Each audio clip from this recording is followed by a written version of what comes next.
talk less and listen more. Your advice is not as good as you think it is.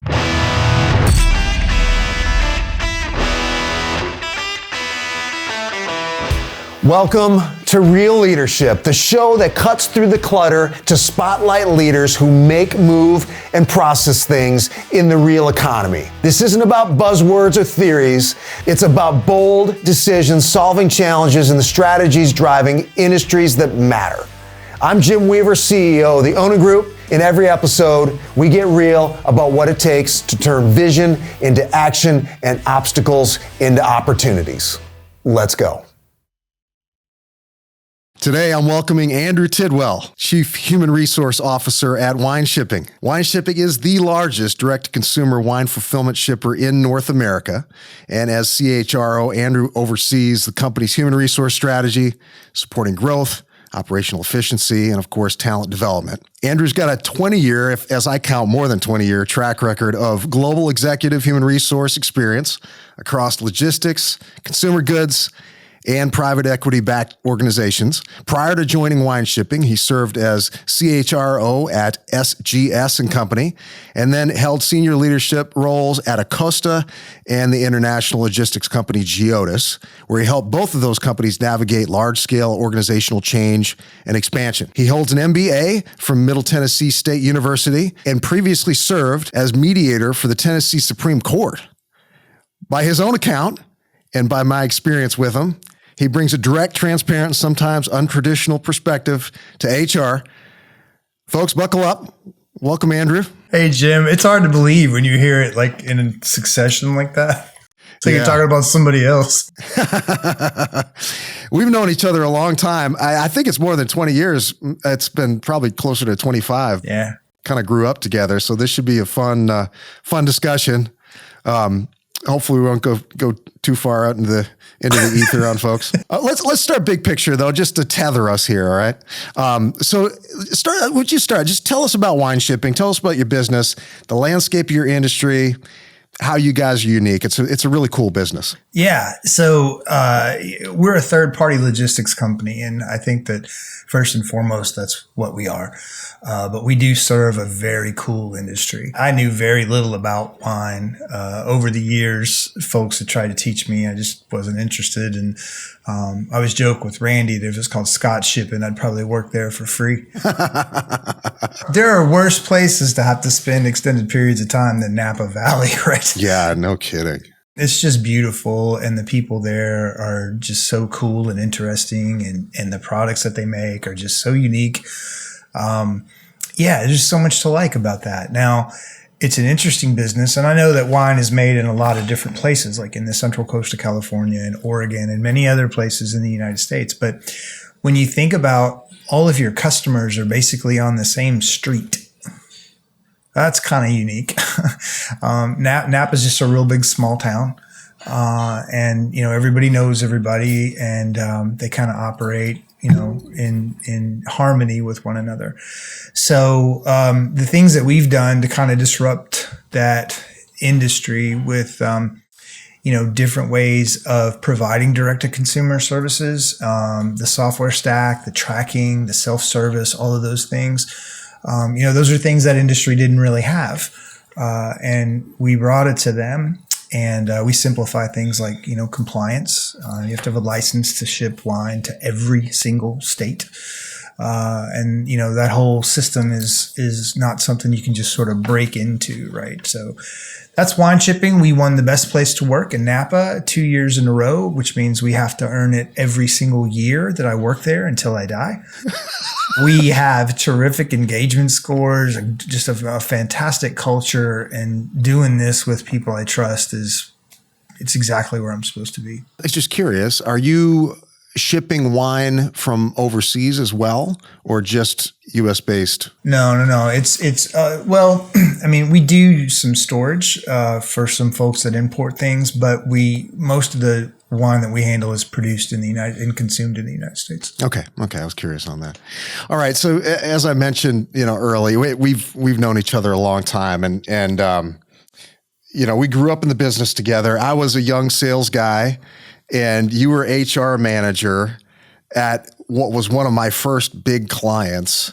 But I got to say, Andrew, you were different than the other HR managers that I dealt with. Most of the HR, and we were in our late 20s at the time, most HR managers were 40-something females, this is a total stereotype, but that were really buttoned up, very sweet, very nice, but really buttoned up, very rules-oriented, very kind of in the box and proper. And then we got you, and you were just raw, man, and you're going to death metal concerts on the weekend and always really smart. But man, I just got to ask you, how the heck did you make it at the level you have in human resources? I mean, how'd you do it, man? Yeah, I've often wondered, how did this happen, right? I think that I developed an ability to solve people problems early on. And I also had the formality, if you will, and the challenge of working in a collective bargaining environment where you kind of have to mind your P's and Q's and that kind of thing. So I think those two things together just kind of led me to this path. Now, once I got here, there's a lot more to it, right? There's, compensation, benefits, there's, investment management, there's recruiting, there's all these different things. And I'm not going to tell you that I'm good at all of those things. I'm not. Once I kind of figured out how to do that stuff where it mattered to people that were really successful, I got to learn from them. And I just really ate that up, and it just made me want to do more. And I'm convinced at this point that my boss before Randy, whose name was Frank Eichler, I love that guy. I'm convinced that he just tried to send me to the strangest places he could to do the most difficult things, and they would bet on whether I could do it or not. They would really bet on you? No, that's just like, hey, what's the over under on Andrew? Yeah, what's the over under on Andrew going and negotiating the change of a joint venture between a Vietnamese citizen and the United States corporation? Yeah, it's like, what? What are you talking about? I mean, I never did that. I gave a guy a used car in Mexico City one time to settle a labor dispute. It's just really? that kind. Yeah, it's that kind of stuff. I think that's what has. Okay, tell us that story. That's got to be a good story. All right, I don't know if I can use names, but so we were trying to change the top leadership of our Central America, South America division. And the person that kind of got that started years and years ago was not going quietly. Okay. And for people who think you can move a job to Mexico and pay people nothing and take advantage of them, that is absolutely not true. In South America, especially in many other parts of the world, the labor and employment laws are very employee friendly, and Mexico is no different. So we had agreed on, separation package, some timing, some other things like that. There were some details that just weren't getting nailed down. And I had to be in Mexico for some other business. And our chief operating officer called me and he says, hey, Andrew, let's call him Carlos. He says, can you talk to Carlos while you're there? And I said, sure, So I asked Carlos to meet me. He sits down, very annoyed, right? Look, Andrew, I don't know you. I've told him everything that it's going to take. It's just a matter of getting to that point. And he's looking at his watch. I'm like, you got somewhere else to be. And he goes, yeah, I'm going to look at a car after I leave here.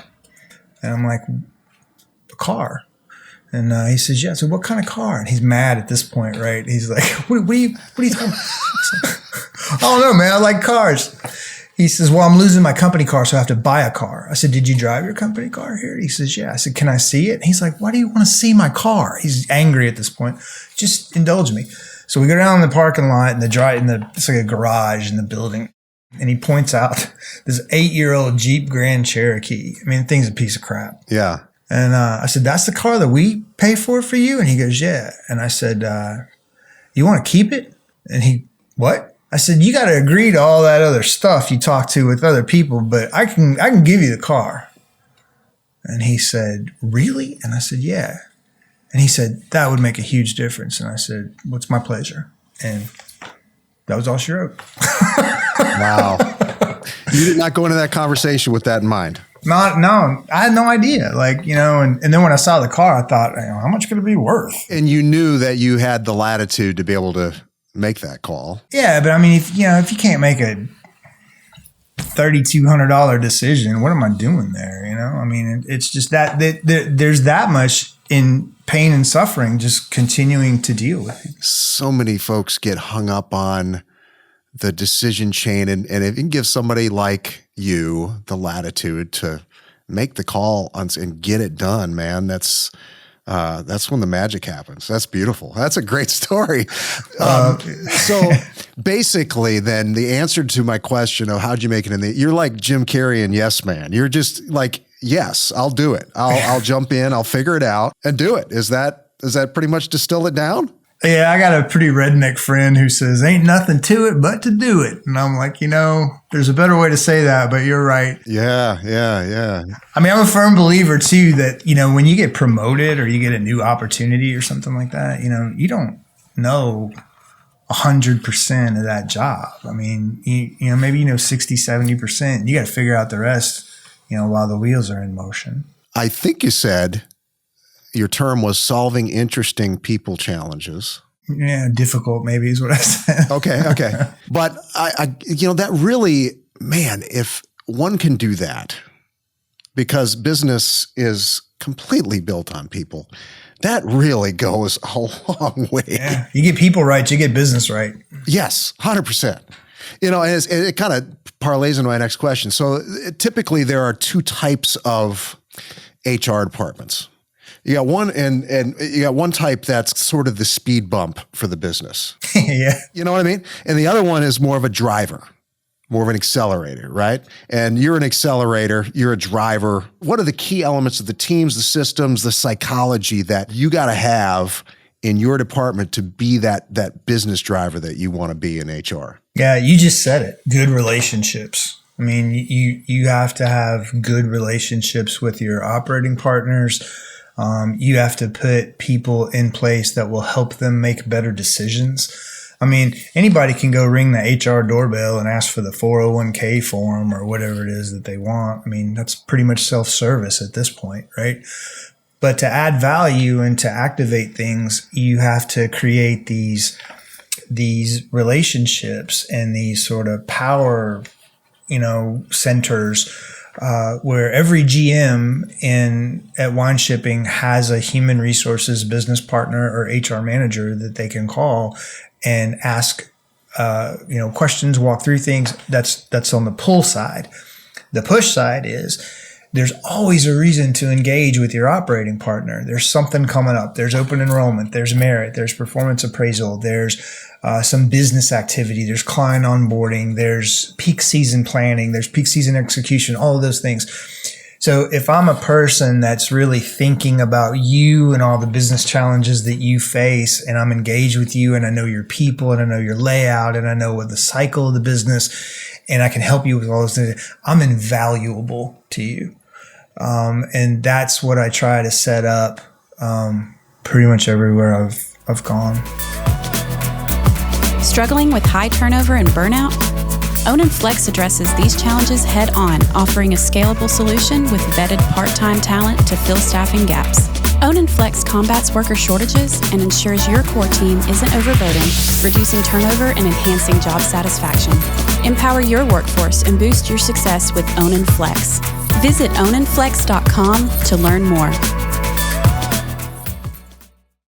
You mentioned your ability to build a connection with, something I was reading in my research, your ability to create an affinity with the financial partners in the business. So how are you doing that? Because in a lot of cases, human resources is looked at as a cost center. And if they have an affinity for you, they're not looking at you as a cost center. Just double click on that a little bit more, please. Sure. So, we are in business to, make a profit for our shareholders. And, we want to reward the people along the way that help us get there.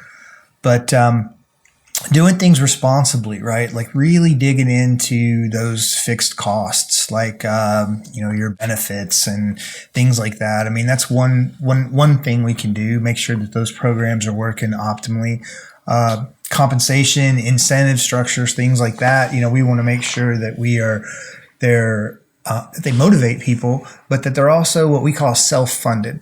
So, they pay based on a result that, is there to sort of fund the bonus and that kind of thing. And financial professionals are just like anybody else. They have to build a team, and they have challenges sometimes on their team doing that. So digging in and coaching people, I've done that for folks too, sometimes. And when you're really busy focused on, the financial decision-making aspects of the business, sometimes those people things might have to sit in the number 2 seat, right? So stepping in and helping them with that lift sometimes. Some of the biggest thank yous I've gotten have been from, CFOs are like, oh, we don't know how we would have done that if you weren't here. And in my mind, I'm just thinking, oh, well, all you had to do is talk to them. Yeah. I just went and talked to him, and that's not the first instinct always, right? No. And then the other thing too, I would say like in the PE world too, is that, I know what it takes to sell a business and what needs to be in place for all of that. So as we operate and do things, we're kind of got an eye to that future transaction date so that we're prepared and we're compliant and we're kind of buttoned up. You mentioned coaching.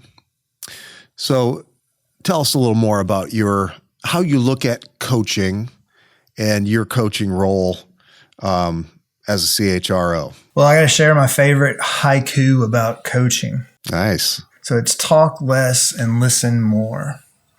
Your advice is not as good as you think it is. So listen to people. When people tell you who they are, believe them. When I started getting a C in front of my title, I forgot about it. People don't want to open up, right? I mean, it's not a natural thing to like trust your employer.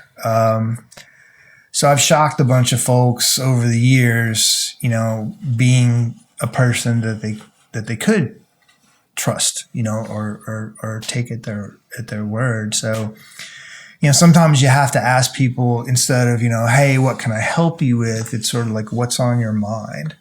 And then they tell you the business thing that will undoubtedly impress you that they're thinking about that. And you're like, yeah. And what else?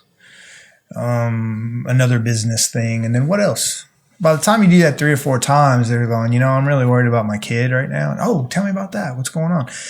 And you can sort of see what it is that maybe is getting in the way, or something that's perhaps distracting them, or kind of the way they're looking at something. You can sort of help them zoom back. I like to ask a lot of questions, and you see sometimes people sort of get the answer themselves. It's pretty rare that I walk in and go, "This is what you need to do." It doesn't happen like that. Yeah, a good coach helps you come to your answer.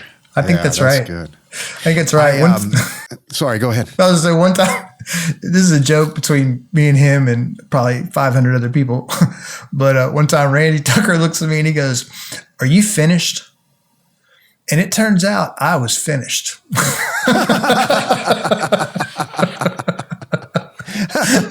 I learned in that moment that I should have been finished a few minutes ago, Yes. So Randy Tucker, for those who don't know, is CEO of Wineshipping. He's actually a real leadership alumni too. Great guy. He's a fun guy to talk to for sure. You mentioned the third thing on their mind. I go to that. Okay, give me 3 adjectives that describe your current state. And the third one is always the rich one. I like that. You know what I mean? Like there's something about that third or fourth one is you finally get to the good stuff. I'm going to write that down.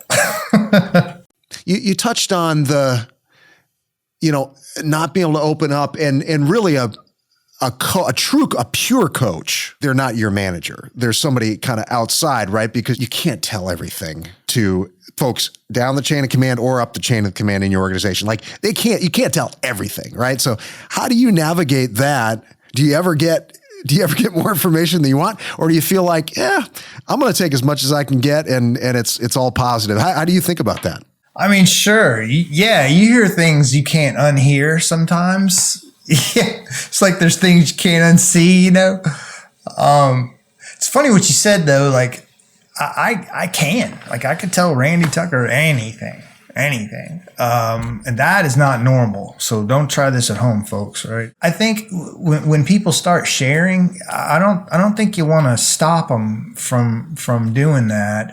I have coached people sometimes. I'm like, listen, if I were you, I would be careful about kind of discussing that topic of work, because not everybody's going to understand. Hey, we're cool, just that kind of thing. That's probably the way I would handle it. I definitely think it's good to err on the side of connectedness on the personal level. Yeah, I just have never regretted that. Makes life rich, man. If you could instill it in everybody at Wineshipping, what's the trait that you would instill? Ownership. I mean, ownership is owning everything that happens. I mean, you think keeping our computer systems safe and stuff like that, right? That's IT's job. No, it's not. It's the user too, the person who leaves their laptop open at the, Starbucks in the Denver airport or whatever. We all have responsibility for that. And if you see something, say something. We say all the time, I don't want to get in your sandbox or whatever. Well, here's the thing, it's one sandbox and everybody's in it. I have a strong view sometimes about, real estate deals. They're like, what are you talking about? So, well, I just do. And I'm going to tell you what it is because I'm sitting at this table. Okay. Sometimes it's helpful. Sometimes it's like, hey, that's interesting, Andrew. So just looking at the example I use is this. Operations will come and ask you for 10 people, right? And you give them 10 people. And then 7 days later, I need 10 more people. What happened to the 10 people I gave you? Oh, well, this one did that and that one did this and this and that. Was it them or was it us? So digging into those kinds of things, I think just being curious and not blaming people. Like when nobody wakes up in the morning and says, man, I can't wait to get to work and make Jim angry. Right. They don't do that. They want you to be happy with what they're doing, right? So there's always a reason why something happened, and it's not because you're dealing with a bad person.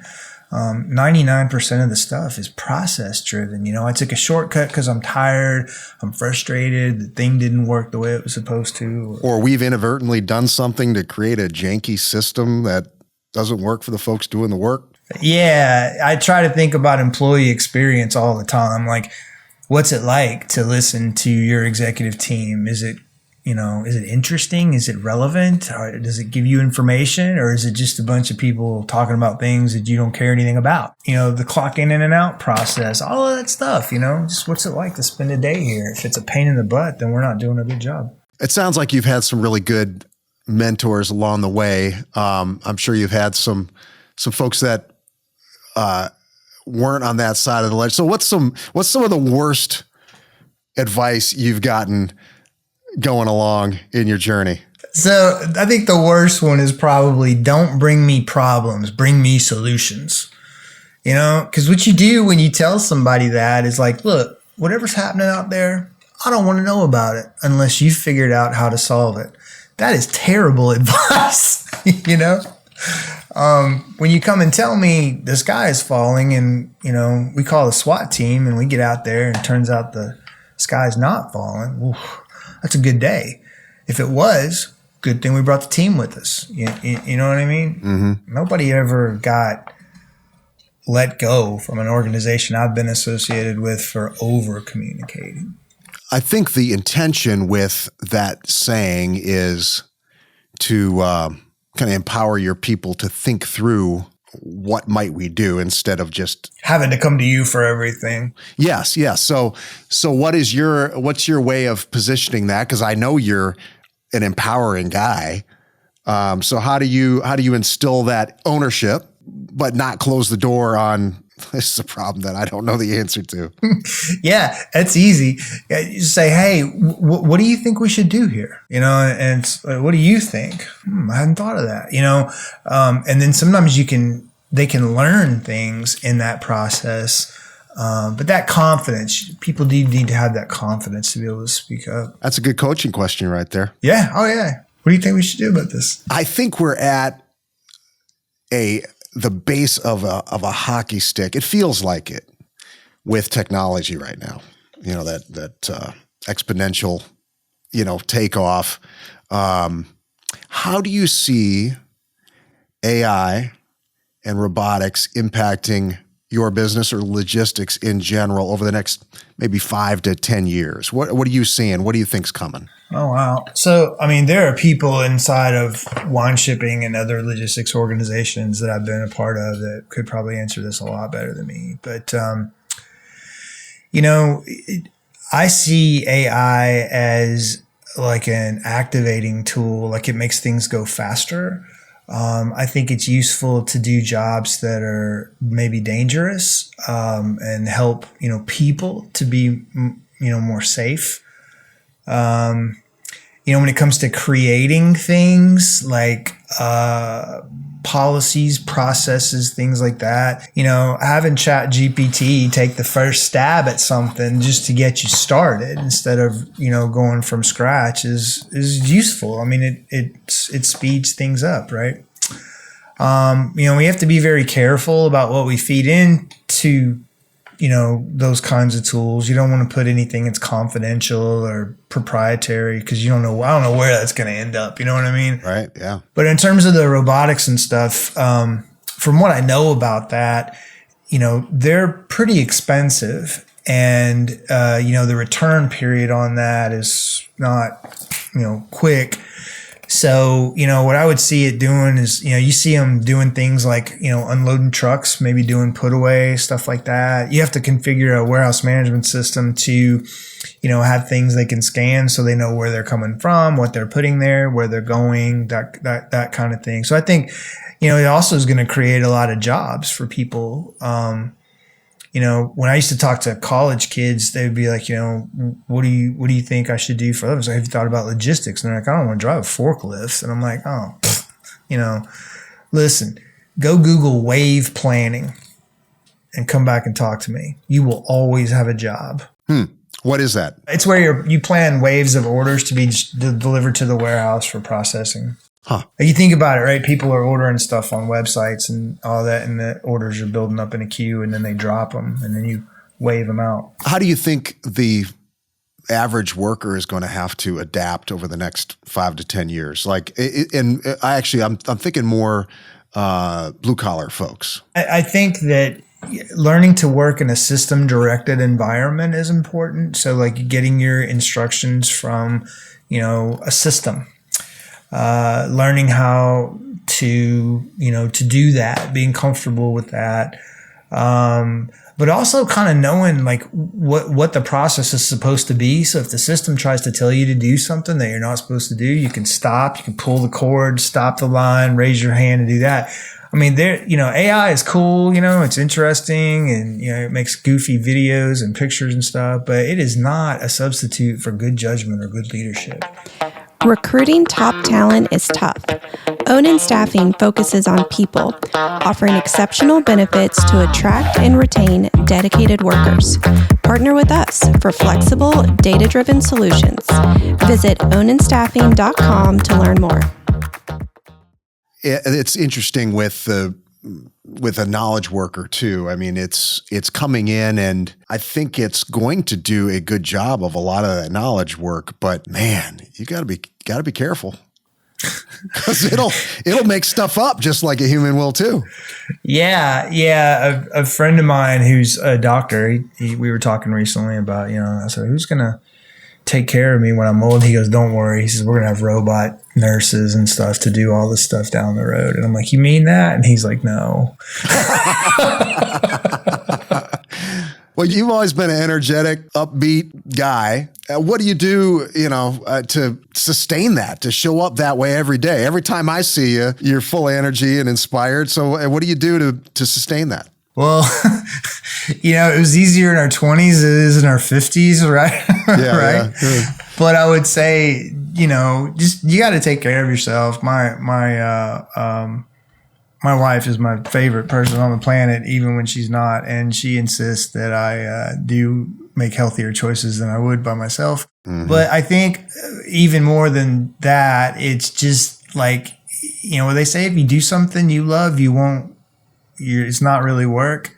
I like helping people get what they want out of their careers. I like helping smart, successful people get really hard things done. I mean, it's just, there's a lot of satisfaction in that. And, I've been doing this long enough that I can remember, something that might seem mundane, or God, it doesn't feel like we're winning right now, or, oh, I'm so sick of dealing with this. That's what it looks like.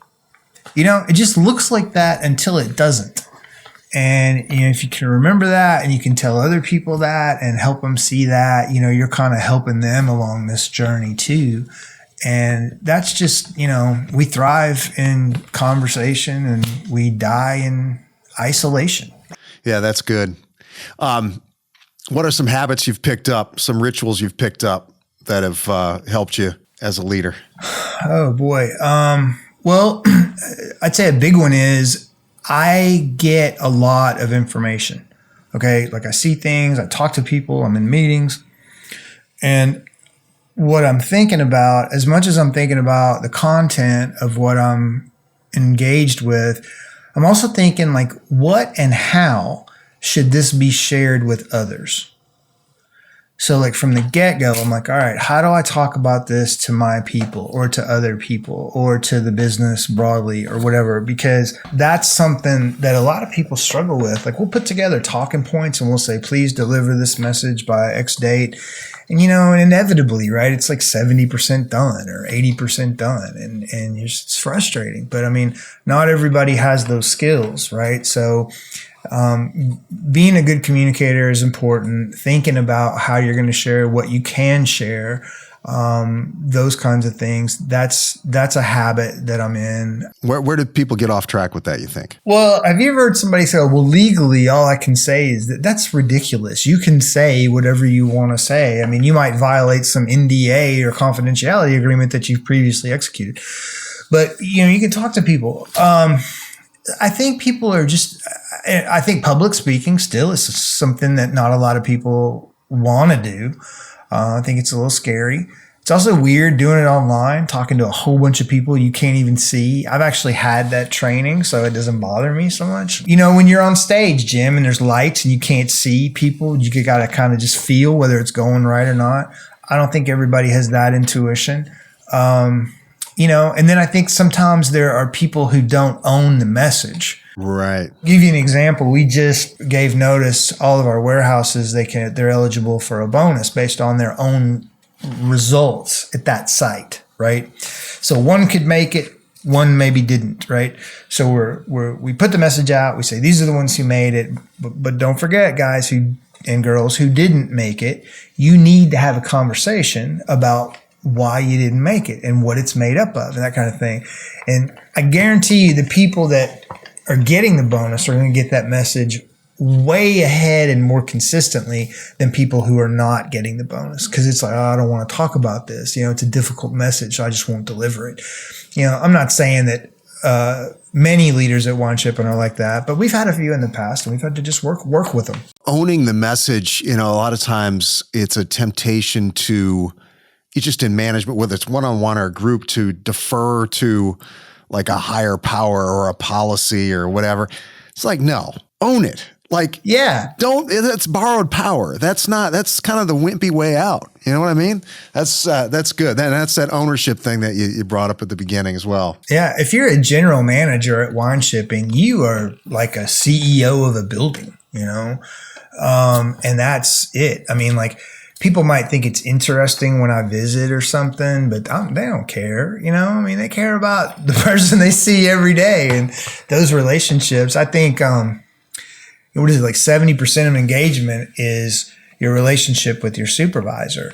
And then 57% people that are engaged are 57% more productive. So if you say that another way, 100% of how profitable your business is based on those relationships. It's a good place to land.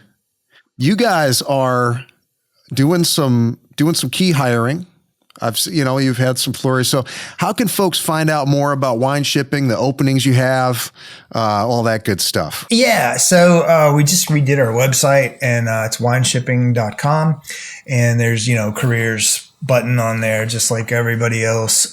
We have posted most of the things that are open. There might be a couple of evergreen recs on there, but mostly that's for help in the warehouse. And of course, if people want some wine, if you want wine, go to a winery. Everybody's like, they're like, you work for Wineshipping, and I'm like, yeah. They're like, can you ship me some wine? And I'm like, if you buy it, sure. It's right. Okay, got you. We're not wine giving. Okay. Well, man, it's been great. It's been great to catch up. You got a good thing going over there. Congratulations on all the success and the best place to work status. It doesn't surprise me with you and Randy over there that it's a great place to work. So all the best to you, Andrew. Thank you. Folks, until next time, keep it real. Word. Thank you for listening. This podcast is powered by Onin, the staffing partner delivering real results for manufacturing, logistics, and food processing companies nationwide. To learn more, visit www.oningroup.com. Until next time, keep it real.